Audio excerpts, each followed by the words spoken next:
Let me tell you something most people never want to admit out loud. People aren't as invested in your problems as you think they are. It's not because they're cruel, heartless, or selfish. It's because life demands their full attention.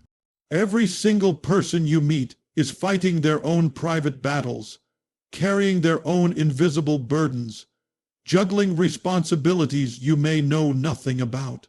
They might nod while you talk, offer a few kind words, maybe even share advice. But the truth is, once the conversation ends, they go right back to dealing with their own storms. And that's not them being bad people, that's just how human nature works. We all live inside our own worlds, and those worlds are often filled with challenges that demand our focus. You're not the only one struggling. The friend you're pouring your heart out to might be dealing with anxiety they haven't spoken about. The colleague you think has it all together might be losing sleep over bills, relationships, or self-doubt. Everyone is carrying something heavy, and that means their capacity to carry yours, even with the best intentions, is limited. And here's the deeper truth. We set ourselves up for disappointment when we expect others to understand the full weight of what we're going through.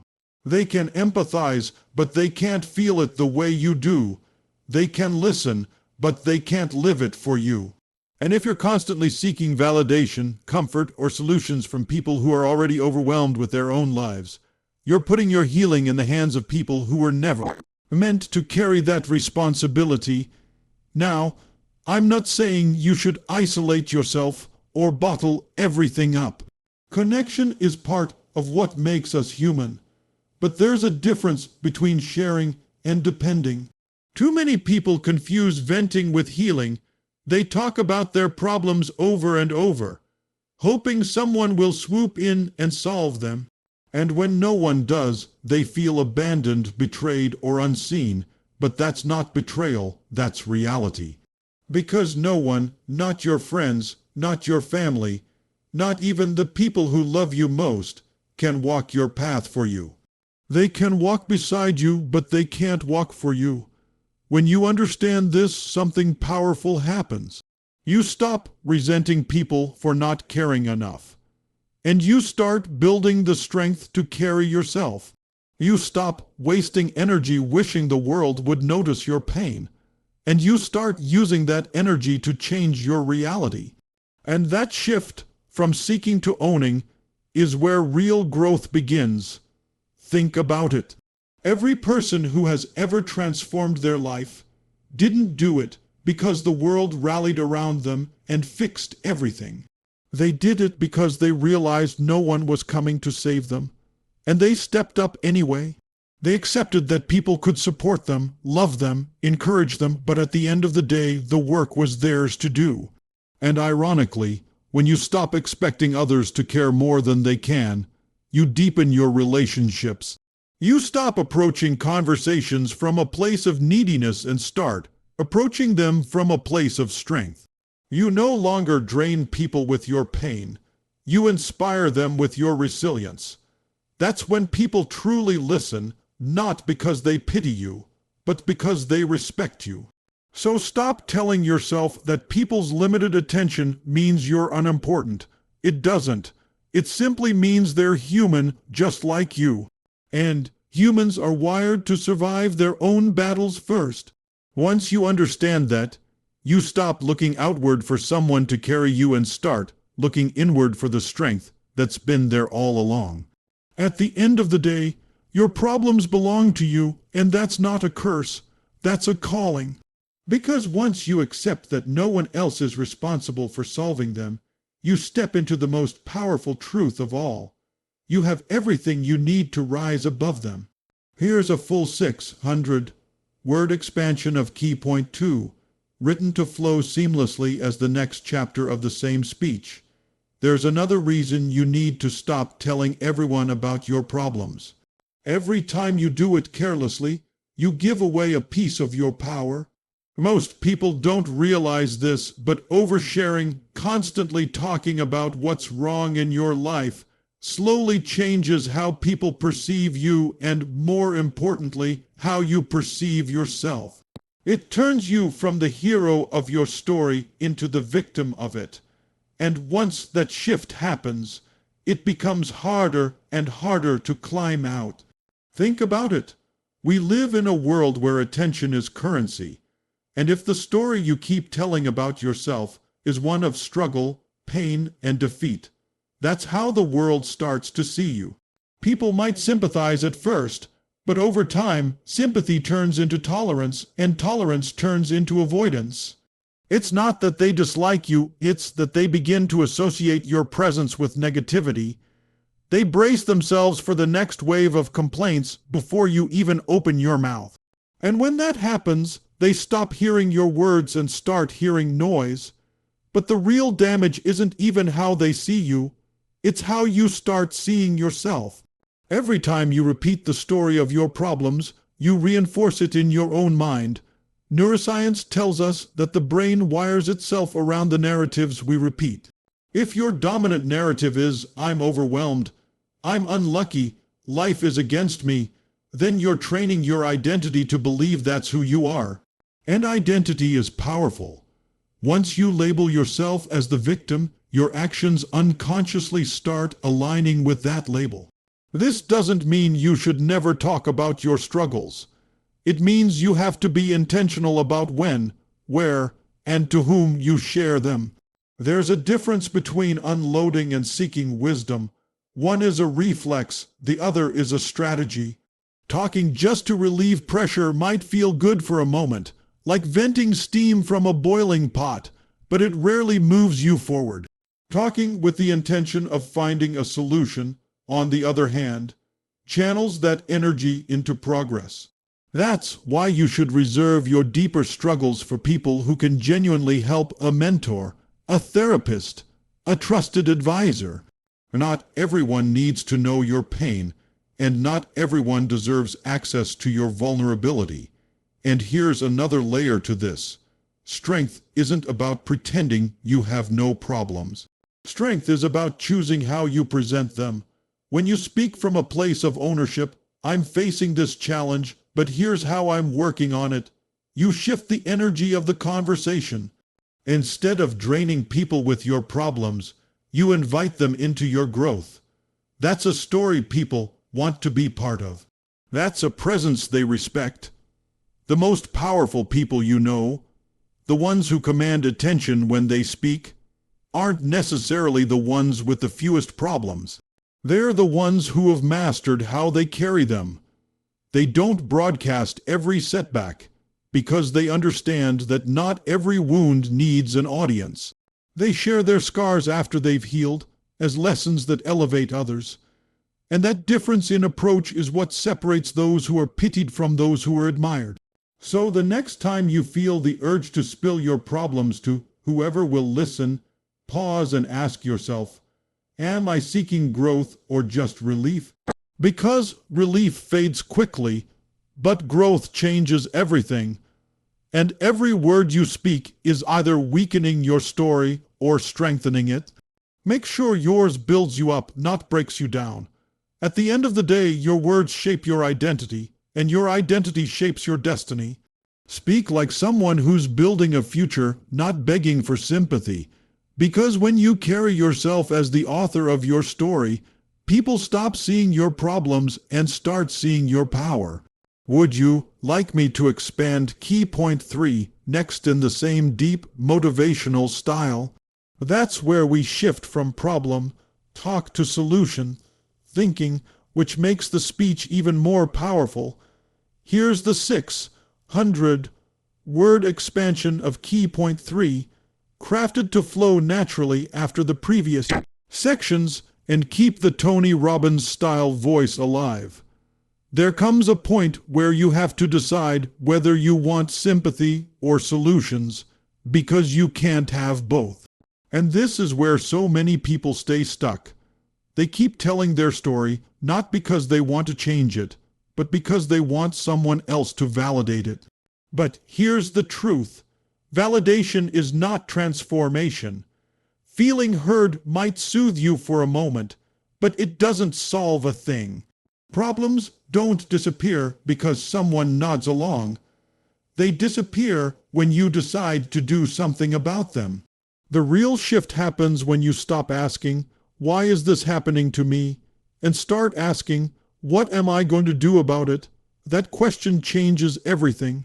It moves you from the role of victim to the role of creator.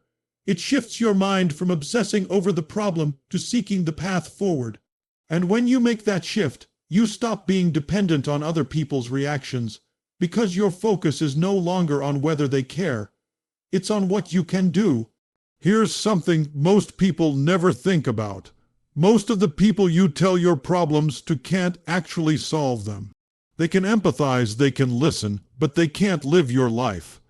They don't have the power to change your circumstances, only you do. So why keep investing all that energy explaining and re-explaining your struggles to people who have no real influence over them? Every ounce of energy you pour into retelling the story is energy you're stealing from the solution. And that's the psychological trap we fall into. Talking about the problem gives us a false sense of progress. It feels like we're doing something, when in reality, we're just circling the same mountain. The real work doesn't begin until we redirect that energy into action, until we stop rehearsing the pain and start rehearsing the solution. It's also about how you condition your mind. When you constantly focus on the problem, you deepen the neural pathways associated with that problem. But when you consistently focus on possible solutions, your brain begins to build new connections that orient you toward action. And once your mind shifts into that state, momentum follows. It might start small, a single step, a single decision, but that's all it takes to break free from the cycle of complaint. And don't misunderstand me. This isn't about denying your feelings or pretending everything is fine. It's about refusing to live in the space of helplessness. It's about acknowledging the challenge and then immediately asking, "What's the next move?" That's what separates people who grow from people who stay stuck. Growth-minded people don't waste time waiting for the perfect solution. They experiment, they adapt, they move. And with every step, they get stronger, smarter, and more resilient. Here's the ironic part. When you stop seeking sympathy and start building solutions, that's when people actually do start paying attention. Not because they feel sorry for you, but because they're inspired by you. People are drawn to strength, not struggle. They want to align with those who take ownership, not those who outsource their power. And that means the fastest way to get the support you crave is to stop needing it. So, stop telling the same story of what's wrong. Tell a new story, the story of what you're going to do next. Replace "this is hard" with "here's how I'm tackling it." Replace "no one understands" with "I'm building my way forward." Every time you do that, you take back a piece of your power. At the end of the day, solutions don't live in other people's sympathy, they live in your decisions.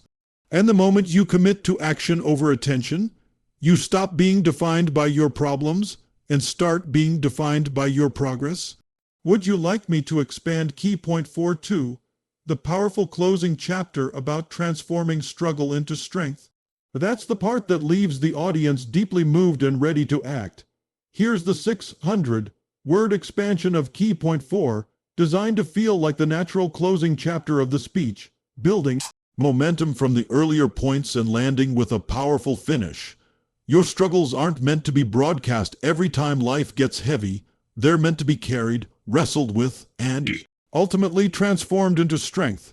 This doesn't mean you bury your pain or deny it. It means you honor it by giving it purpose. The strongest people you know aren't the ones who never face challenges. They're the ones who took their pain and used it as raw material to build their character, their discipline, their vision. Struggle is the forge.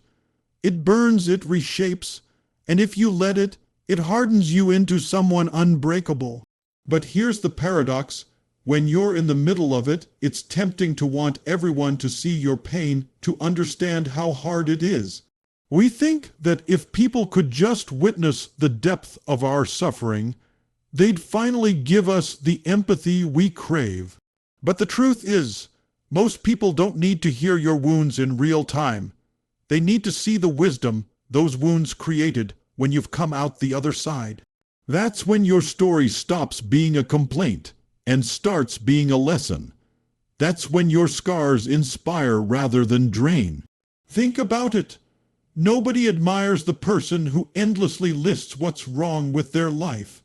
But everyone admires the person who endured hell and came back with fire in their eyes and a message in their heart. Why? Because they didn't use their pain as a billboard, they used it as fuel. They allowed the hardship to shape them privately, so that when they finally spoke, their words carried weight. And people listen when your life proves what you're saying. Silence, in this sense, isn't weakness. It's strategy. There's a kind of power in holding your struggle close while you do the work to overcome it. That silence becomes discipline. It becomes focus. Instead of scattering your energy by constantly telling others how bad it is, you conserve that energy and pour it into becoming stronger, wiser, more capable. Then, when you finally choose to speak, you're not talking from a place of desperation, you're talking from a place of victory. And that's the moment people lean in, because everyone has problems, but not everyone transforms them. Everyone has setbacks, but not everyone alchemizes them into growth. When you do, you become a rare presence, someone whose very being communicates resilience. You don't have to convince people you're strong. They feel it in how you carry yourself. This is the deeper truth about pain. It was never meant to broadcast your weakness. It was meant to reveal your strength. Every setback is an invitation not to announce how much you're hurting, but to discover how much you're capable of. Every time you resist the urge to complain and instead channel that energy into action, you're training yourself to become the kind of person who doesn't just survive challenges but thrives because of them, and the reward isn't just personal. When you finally share your journey not as a plea for attention, but as a testament of triumph, you give people something priceless, proof that they too can rise. You become a mirror of possibility. A reminder that pain doesn't have to break us. It can build us into someone far greater than we were before. So stop broadcasting every wound. Let your silence strengthen you. Let your discipline refine you. Let your results speak for you. And when you finally choose to share, don't tell the story of your suffering. Tell the story of your strength.